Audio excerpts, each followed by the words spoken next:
Okay. So we brought up the second window here, and it demonstrates that when you're, I mean, if you're working on a byte string and whatnot, and you got 10 results over here, you're not going to open up 10 windows. But in our case, what we're dealing with here is two. So that's certainly a manageable amount for comparing bytes, sort of glancing at it and whatnot. So before we go on, I want to talk a little bit about why we have to deal with this problem. I don't. I mean, I'm not super. I'm not. I don't deal with Mono and the .NET framework on a regular basis. It's certainly not. I mean, I do occasionally, but I certainly don't deal with it on a really low level.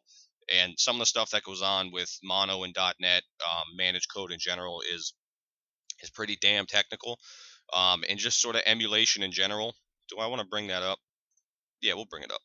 Um, so let's go over to Cheat Engine here, the forums, and let's go to. Now we're going to go to Google. We are going to say Cheat Engine AOB scan. Reads my AOB scan. There we go. Right. So this is something that I put up on the forums because I was kind of pulling my hair out. Um, if you want to, you can read this whole thing. But let's read what Darkbyte had to say. Well, what is the question essentially that I was asking? The question essentially, and why I was shooting myself is I'm messing around with a certain game, writing an assembler script using AOB scan, and the first time you run it, it works fine. However, after that, the game appears to load the byte pattern being scanned for into a separate but always earlier memory location, so that if the script is run again, it injects into the new point rather than the later point for the routine the game actually uses. There was some crazy stuff that was going on, and I think that probably what the issue was is that I was just being dumb. But let's read what Darkbyte had to say, and I made a comment up there about how it was Mono.net and the Unity engine. So what did he have to say? He said Mono is an emulator. This means it takes the original native code, and when a function is executed for the first time, it converts that code. It converts it to a code the system accepts and might eventually free that runtime generated code if you're low on memory and it hasn't been executed in a while. If there is a memory leak of sorts where it forgets to free or clean previously allocated memory, the old runtime generated code will still be in memory. The best way to get around this problem is just to edit every occasion of the AOB you find. Because we're writing this in assembly, that's not an option because we only get the first result as returned by Cheat Engine. You could drop or not drop down, but you could go up to Lua or call some functions and do it that way. But for the purposes of this series and what I'm trying to illustrate right now, I don't want to do that. So why are there two? More to the point, why are there two copies of this function in memory? If I had to guess, it's probably a result of some sort of emulation um, that's going on. Let me think if we could demonstrate that. Yeah, we can show off another feature or show another feature of Cheat Engine. And what we're going to do is when you're dealing with the assembly instructions and whatnot, what we had done is we had found the value, and then you right click and you say find out what writes to this address, and it pops up this window, and that's how we're digging out the memory location of the instruction that we're interested in, i.e. this. But you can also do it in reverse. If you, for whatever reason, you have the memory instruction or the memory viewer open and you know where the instruction is, which we do, it's right here, you can right click on it and say find out what addresses this instruction accesses. And what that's going to do is it's basically going to say anytime this instruction is run, Cheat Engine is going to basically dig out the value, the memory location, address if you will, that is being accessed by this instruction. So let's do that. We get this window right here. We'll move it over to the left, and then we're going to go over to the other one here. Again, this is the other area of memory that we're trying to basically differentiate or find some unique byte string to provide a difference between them. You're going to right click on that instruction. You can say find out what addresses this instruction accesses. We're going to move it over here to the right. So we have our, again, I mean, this is sort of demonstrating that when you get deep down into this stuff, you're going to have 1,000 windows open, and your window kung fu must be strong. Or at the very least, you must have window kung fu. So we have this memory region that we're dealing with here, which is the one that we want, and we're looking at the addresses that this instruction accesses, and then this one is associated with this memory region and what this accesses. So let's go back into the game, and we're going to just hit decrease point, because that's the only instruction. We'll hit it twice. So what when we all tab back into Cheat Engine, what you're going to see is, or what will have happened, is that Cheat Engine will have tracked the addresses, or add just one address, or addresses as the case may be, whatever, we don't know yet, that were accessed by the assembly instruction when we hit minus. So we do that. This one has 2, this one has none. So what that means is that this one, and again, we're sort of going full circle here. We knew this one wasn't being executed, because otherwise it would have popped up, as show what writes to this address. But we're just, again, going full circle here. You can see that this one is actually being accessed. This one is just sitting in memory somewhere, and for some reason it's a carbon copy of this. Why is it sitting in memory as a carbon copy? Again, that's kind of what I want to talk about, and say that I don't know why it's there. I don't care why it's there, because the practical effect of it being there is that we have to deal with it, and you can't just say, make this go away. Is this ever being executed? I don't know. And again, it really doesn't matter. The fact is that it's there, and you have to find some way to separate the byte strings in this memory region, which we actually want to mess with, relative to the byte strings in this memory region, which we don't want to mess with and don't care about. But the fact that it exists means we have to deal with it in some way. So, where did we leave off? See, I mean, there's a byte string here. There's a whole lot of bytes and whatnot. I was chastising myself because I had typed this out, and that's that. So let's just go back. It should be 3900 and then E8. This is a memory address, hard coded. So we're going to put in 4 bytes of stuff we don't care about. So we skip over that, and we're skipping over that, and then we're going to keep going. I'm not going to keep adding stuff. We're just going to look at this, and then we're going to look at that, because this is getting ridiculous. 83C410, 83C410, that's the same. 8B83, that's the same. That's the same. 0F, 0F, 8E, 8E, and then there's an address, then there's an address, and then 4370, and then B9, B9, and then there's an address, and then 8B11. Do we even want to go further? I mean, this is like 20 instructions. We'll go a little bit further. We're gonna, I mean, I don't know. My gut's telling me that we're gonna have to come up with something. C814 or 5104. See, that's the same. That's the same. That's the same. Same. Same. Same. Same. All right, I'm tired of doing this. So, when you get into a situation like this, what are you gonna do? How can you continue to, are you just screwed? Is there no way that you can do it? No, there's a way that you can get around it, and we're gonna do that. Or, I mean, I suppose there's probably maybe a couple ways that you could deal with it, but we're gonna do it in one specific way. So what is that? 5A. So where the hell is be in the right location? Yeah, let's do that. Okay.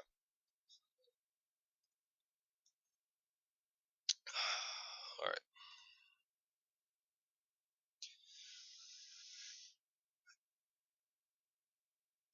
How do I want to approach this? We're gonna get rid of this. This is just, again, this is a sucker's bet. We're not doing this anymore. So we're gonna go to the script. We're just gonna pull this out. Doesn't matter. What we're gonna say is that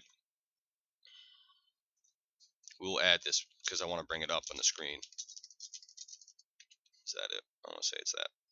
All right. So what we were just going to say is there will be times like this one right now where the function that exists in this, because this is a function, and we'll demonstrate that in a second. The function that exists in this memory, or the function that this instruction here is associated with in this memory location, is exactly the same as the instruction and the function in this memory region.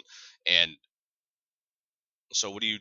There's just no way to fix it. You're gonna want, your byte string is literally gonna be fucking 1,000 bytes long, and it's just that there's no reason for that. So what are we going to do? What we are going to do is, we were going down. So what we're going to do is we are going to go up. see what we can do. So let's bring this window back up. It may not work going up, but we are just going to do it anyway and see what we get. D56A. All right. So again, we'll make them the same just for visual purposes. So where is it? Line them up right there. So we got this one's the same, that one's the same, that's the same, same. This is not working out real well.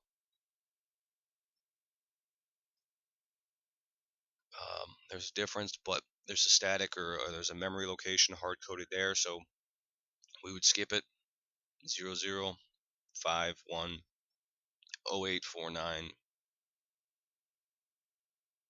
Did I just? Oh no, it is the same. At 98, we'll sort of click them to mark it, and then we'll scroll up. We'll go a little farther. That's the same. These are going to be different, but the opcode or whatever the first byte's going to be the same. 50516A00. That's the same. Is that the same? It is. Same. And then memory location, so different. All right. And then we're right there. 4908, 4908, 390909, 4A, 4A, 8B, 520C. All right, so you can see going in the up direction is not really doing us any favors either. So what we're going to do is we're going to go back and build on why did we talk about functions? Because in the video we put forth the idea that it was wise to know about functions because you have to look at the context of the code, and we are going to do that right now. So let's go back down here. What is this? 5A. So where's that? 5A. It's right there. And this one was 56A.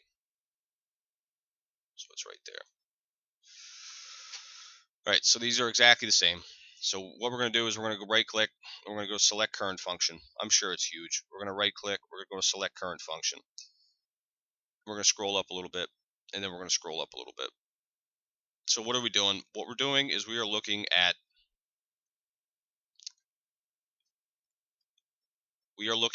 code that is outside the function that this instruction and this instruction exist in. And we're going to see if we can find it. They're sort of sequential in memory, if you will, but they're just not. They're separate units. They're separate canned. They're just separate functions, because we already talked about functions, so I don't have to beat around the bush. They are separate functions. And that's it. So we are looking at some code that is not relative to this function at all, or at least that's what Cheat Engine is telling us. And we're going to see if we can find some unique byte string out here. But surely you are saying we don't want to clobber code out here because it has nothing to do with the actual instruction for modifying karma that we are interested in. Trust me, is all I'm going to say. We don't right now. What we're doing is essentially we're splitting up our concerns. The first concern we have is find a fixed location in memory. The second concern we have is establish some relationship between the fixed location that we can find every time and the instruction we want to modify. And our third concern is modify that instruction. So when you get into a scenario where you absolutely cannot find a unique byte string, what you're going to do is you're just going to have to break up your concerns even more than they already are, because you're in assembly, so obviously your concerns are pretty broken up. But you're just going to have to, in a logical way, you're just going to have to break it up even more. So our first order of business is find some unique byte string that is somewhat close in memory to the instruction we want to modify. So let's set about doing that. We're going to go start right up at the top here. 3900, that's the same. There's a memory location here, so the first or the last 4 bytes are garbage. We don't care. It's E88, that's the same. 83C4, that's the same. 85C0, that's the same. There's a memory address here, 741C. That's the same. Let's see, 8B83. This is not turning out the way that I wanted it to turn out. It's making me look like a fool. As Mr. T would say, I pity the fool. So we got E8, E8, and some other memory address over here.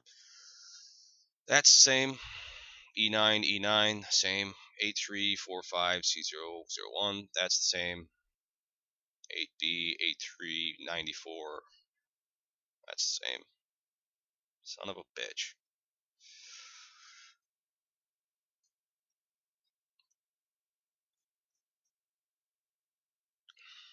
That's the same.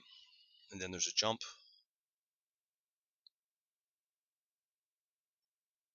And then 90. All right. So clearly that's not doing us any favors. So whatever are we to do? Well, you could keep scrolling up, and maybe you'll find it. But instead, what we're going to do is we're just going to go down. So we looked at, we compared the bytes um, prior in memory to the current function. So what we're going to do is we're just going to reverse that process, and we are going to go down and compare the byte strings after our function in memory. We went past it there. So let's go down a little bit more, and let's see if we have more luck in this regard. It's a whole lot of push and jumps and stuff. What is this code? Just like we were talking about relative to um, when we were looking, prior in memory or before our current function. No idea what this code does. Don't care. Just looking for a way to sort of weed out all, find some unique way to find a location in memory is somewhat close to this region that we're actually interested in. That will have one result here, and we can just get rid of this crap carbon copy, or not get rid of it, but just basically, we have some byte string that is unique enough that we can just find a location over here in memory and not over here. So let's look at some of this stuff. There's a whole lot of static memory addresses over here, and you could start building out a byte string maybe where you like 6, 8, and then 4 question marks, and then E8 and 4 question marks. I don't want to do that. 6, 4, 6A, 40, push 40. That is, I mean, it's not over here, so you can say, oh, well, I found it. That is way too short of a byte string, and that is way too common of an instruction to build it out, or to start with. That is what I would say. Let's see if we can maybe prove the point. 6A and then 40. You do a first scan. I mean, what do you get? 818 results, and then you could just say, well, we could do that, and then that, and then that, and that. And go to new scan, first scan. What do you get? You still get 16, and then you could keep going, but I'm just not going to do that. So what I'm going to do is I'm just going to skip it. Say fuck it. We're going to start down here. So we don't even have to start. Just looking over here after this series of push and jumps, and similar to over here, the code is different to a certain degree. So you could find it if you do all the wildcards and stuff like that. But why even bother? This code over here, the add EAX AL stuff, it doesn't even seem to exist over here. So, well, that's a good thing. So I'm just going to start right here. So we're going to go. I don't like using 0, but then again, I don't like having to do this at all. I don't know. So it's fun, but or at least I think it's fun. But it is, having to deal with this kind of stuff. I mean, and this is what you'll, again, just sort of bring the point home. I mean, this is managed code, and this is really high level stuff when you write it, and there's all kinds of black magic that goes on, and so I have no idea why this exists in memory. And like I talked about, or like we talked about before, I don't care why it does. It doesn't matter why it exists. You could go read about mono and unity and stuff, and maybe you'll come up with some reason as to why this exists. But the functional reality is that it exists. Deal with it, and that's what we're doing. We're saying, who cares why it exists? We're merely trying to deal with the fact that it does. So we're building a byte string starting here because these instructions don't seem to exist over here. I mean, maybe they do farther down. No, they don't seem to. So good. We're on the right, or at least we might be on the right track. So 00, 00, 069, 000 AF. So let's do that. We get 2. Let's add a couple more and see if we can get down there. We'll do another one, F2. Let's do a new scan, first scan. That's what I want to see. That is what I like to see. Let's see which one it was. Was it the last instruction? No. Apparently it was that. I don't like ending in zeros, so I'm just going to go ahead and add that one. And we're going to do that. So we're getting one hit. That is great. That is exactly what we want. Um, are we totally out of the woods yet? No, because it's possible that if we restart the game, this byte array may or may not work. I'm pretty sure it would, but it's just something to be aware of. That I mean, as soon as you get it down to one hit, don't immediately paste it in your script and throw your hands in the air and I don't know how you celebrate, but do not immediately start celebrating. We're not out of the woods yet. All right, so we have our byte array. That's great. So how do we use this to our advantage? The way that we use this, well, let's just talk about it a little bit more. We're going to get back this address when we scan for this array of bytes as illustrated by 1356F773 right here. That's what's going to be returned in our script. But you are saying the code that we want to inject that is way the hell up here. What is it? 45A. I mean, it is way the hell up here. Still going. Still going. Almost there. This is the code that we actually want to inject that. So what do we do? What are we to do? What we are to do is just add or subtract from a memory location. Is that possible? It's absolutely possible. And you can see that by just looking at how this stuff works in assembly. They're saying, well, there's some value, some memory location in the EAX. I want to add 18 to it. I want to go to that location, and then I want to store CH or add CH, as the case may be, onto it. Scroll down here, see if we can find a better example. You can do the same thing. We're adding an offset to the memory location in EAX. You come down here, you're subtracting 0F from the memory location in EDX. You're subtracting 75 from the memory location in EBP. You're adding 0C to EBP. This is how this stuff functions. This is how it works. You don't have to refer to the exact memory value, as evidenced by pretty much any assembly code you will look at. You have some base address, it's not fixed, but by base, it's just sort of the starting address. We'll talk about structures and things like that probably real soon because we're organically starting to get into that stuff. But because we've identified a specific unique byte, or we've identified a unique array of bytes in Cheat Engine, and we are getting back some specific location in memory, which is this right here, 773 or F773, and it's close enough. I mean, it's that's a relative term, but it is close enough for me that I will just subtract some value and go back in memory. So, is it as simple as that? It is as simple as that. If we subtracted 2 in hex, which is just 2, but if you subtracted 2 from this memory location, you would get 7-1. And now you could clobber the code that's right here. And if you subtracted some other value, you could get to 6C. And if you subtracted 2, you could get to A, and then you could get to 5, and then 3. And you don't have to do it sequentially either. You could just say, well, I want to subtract 50 from 1356F773, and you'll just be like way up here in memory. You'll probably be somewhere around here. It's not important where, but so how do we know what the difference is? It's really easy. We have the address that we will get back with the ALB scan, and then we have the address of the instruction that we actually want to clobber. So we'll take out the trusty calculator. If you want to do it by hand to prove your eliteness, you can certainly do that. But you're going to take out calculator, or at least I'm going to take out a calculator and click hex. And we're going to say, well, what's the largest location? Which value is larger? It is this one because it's later in memory, but it's also it's readily apparent. 773. We are going to go to subtract the previous value, 45A, probably like 300. You get like 319. There you go. So we will take out Notepad and we will just write offset negative 319. Or we'll just call it offset. So now we can close our calculator. We'll shrink this down even more. And the way that you do this, we'll copy this. We'll put it in here. And so how do you do this? Do you do something like 319, or could you do this?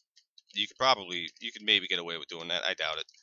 But what you really want to do is you want to go down here, and when you're doing your injection points, as we talked about, inject remove point is assuming the value of whatever ALB remove point is. So you're just going to do that. So what are we doing? What we are doing is we are doing an AOB scan for some byte pattern that is in absolutely, or basically we're scanning for assembly instructions. We are scanning for some byte string or array of bytes that represents a series of assembly instructions that has absolutely nothing to do with the function or the instruction that we're looking for. And we're just getting back some memory address. And then we're just saying, well, what's the difference between this memory location and this memory location? We did that with the calculator. It is 319. And so you just subtract from 1356F773, 319, and you will get 1356F45A. And let's just beat that to death a little bit more. Make sure we're in hex. Again, my mouse is crappy, which is why I can't seem to click that. 773, subtract 319, and you get 1356F45A. And we are saying let's inject on that point. What are we going to inject? We are going to inject a jump to entry remove point, which is this, which will jump to process remove point, which is this, which will push 15 into EAX, which will move the value of EAX, which is 15, into whatever EBX plus E0 is some other memory location, and then we were jumping to the return, and so our application will resume execution. Right, we just flew by it. Probably was it 45A right here. So if everything is copacetic and we are intelligent about this and we haven't screwed up, click OK. Sanity check says fine. When we activate the script, you will not see anything change down here. Or I'm not going to go find it, but you will not see anything change in 1356F773 because we're not injecting on that. We're just using that location and the instructions to get some fixed location in memory that is somewhat near what we actually want to clobber, and then we are going to subtract 319 from this, and then we will get this memory address right here, and then we will inject on that point. And so you will see this code change, even though at no point have we actually looked for any byte string relative to this. So let's just shut up and do it. Again, my mouse really sucks. We'll go to active, and it clobbers the code, and we can go to follow it. And here's our script in assembly. It's not much to look at right now. And then we will go back and we will disable the script, and it comes back, and then we will re-enable the script, and it hangs, and then it enables and clobbers and injects and then disable. So let's see how much time. That's kind of a long time. So we're going to close this, we are going to close this, and we are going to close this. And we can close this because we already know it's 319 as encoded in our script. We will close the game. We will save our table.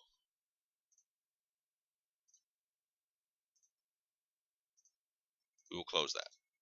We will refresh it. I don't know why. We will empty the recycle bin. I don't know why either.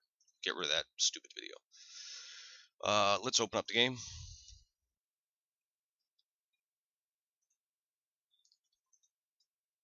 It's kind of nice not having to break this stuff up in 15-minute chunks. It's better for continuity. It's worse for my hard drive. I also ordered a new hard drive as well, so I can maybe so I can deal more with the pointer scanner and stuff like that. And I mean, it's not going to matter because once you raise the options on the pointer scanner up, I mean, it takes like a fucking day to scan it. So I mean, I'm not going to sit here and just talk while the pointer scanner scans for 20 hours. Not on your life. So the game's up. That's up. We attach it to C process. Well, we saved that crappy address. Let's get rid of that and let's resave it. I do have another mouse, but it's PS2, and I don't feel like digging out a USB to PS2 adapter. I'm pretty sure my computer has a PS2 port, but I don't. It's not so egregious that I care that bad. All right, so we just resaved it. We attached it. So here's the thing. We've already clicked plus, we've already clicked minus, but we'll do it again. So we know the code's in memory.